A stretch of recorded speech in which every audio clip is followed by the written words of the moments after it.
இன்றைய கர்த்தருடைய வார்த்தையின் வெளிப்பாட்டை கவனிக்கலாம். எபிரேயர் 12, 1, 2, 3 வாசிக்கிறேன். ஆகையால் மேகம் போன்ற இத்தனை திரளான சாட்சிகள் நம்மை சூழ்ந்து கொண்டிருக்க, பாரமான யாவற்றையும் நம்மை சுற்றி நெருங்கி நிற்கிற பாவத்தை தள்ளிவிட்டு, விசுவாசத்தை துவக்கிறவரும் முடிக்கிறவருமா இருக்கிற இயேசுவை நோக்கி நமக்கு நியமித்திருக்கிற ஓட்டத்தில் பொறுமையோடு ஓடக்கணும். அவர் தமக்கு முன் வைத்திருக்கிற சந்தோஷத்தின் பொருட்டு அவமானத்தை எண்ணாமல் சிலுவையை சகித்து தேவனுடைய சிங்காசனத்தில் வருசுபாசத்திலே வீற்றிருக்கிறார். இயேசுவை நோக்கி பாருங்கள். போராட்டங்கள் வரும் பொழுது நாம் போராட்டத்தையே இறுதியாக நினைக்கிறோம்.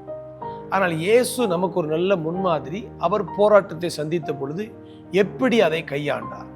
இயேசு சிலுவை சகிக்கும் பொழுது அந்த வார்த்தை சொல்வது, தமக்கு முன் வைத்திருக்க சந்தோஷத்தின் பொருட்டு.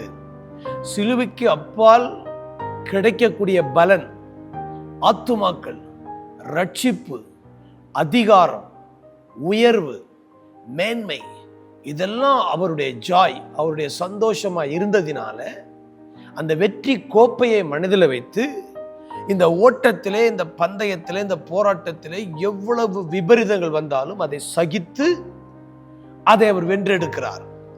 இது இயேசு நமக்கு காண்பிக்கிற முன்மாதிரி. கீழே பார்த்தீங்கன்னா, ஆகையால் நீங்கள் இளைப்புள்ளவர்களாய் உங்கள் ஆத்துமாக்களை சோர்ந்து போகாதபடி தமக்கு விரோதமாய் பாவிகளால் செய்யப்பட்ட இவ்விதமான விபரீதங்களை சகித்த அவரையே நினைத்துக் கொள்ளுங்கள். அவர் எப்படி விபரீதங்களை சகித்தார்? சந்தோஷத்தின் பொருட்டு, அவமானத்தை எண்ணாமல். ஒவ்வொரு போராட்டம், சோதனைக்கு பிறகு அதை தொடர்ந்து வரக்கூடிய வெற்றி, உயர்வு, மேன்மை.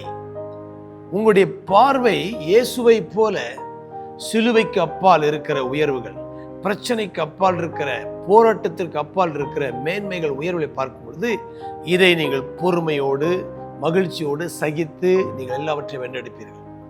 ஆகையால் இயேசு மாத்திரமல்ல, மேகம் போன்ற இத்தனை திரளான சாட்சிகள் நமக்கு முன்பதாக வேதத்திலே வாழ்ந்து இன்றைக்கு அரங்கத்திலே அமர்ந்திருக்கிறார்கள். அவர்கள் எல்லாரும் நம்மை உற்சாகப்படுத்தினார்கள். இயேசு நமக்கு முன்மாதிரியை ஓடி இருக்கிறார்.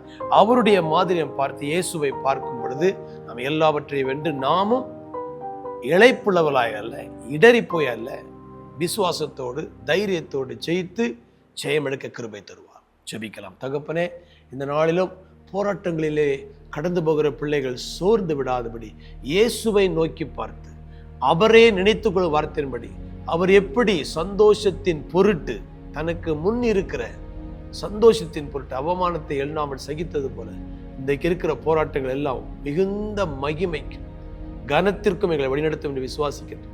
இந்த நாளிலே அவர்கள் வெற்றியாய் வாழ உதவி ஆசீர்வதிக்கிறேன். இயேசுவின் மூலம் பிதா. ஆமென்.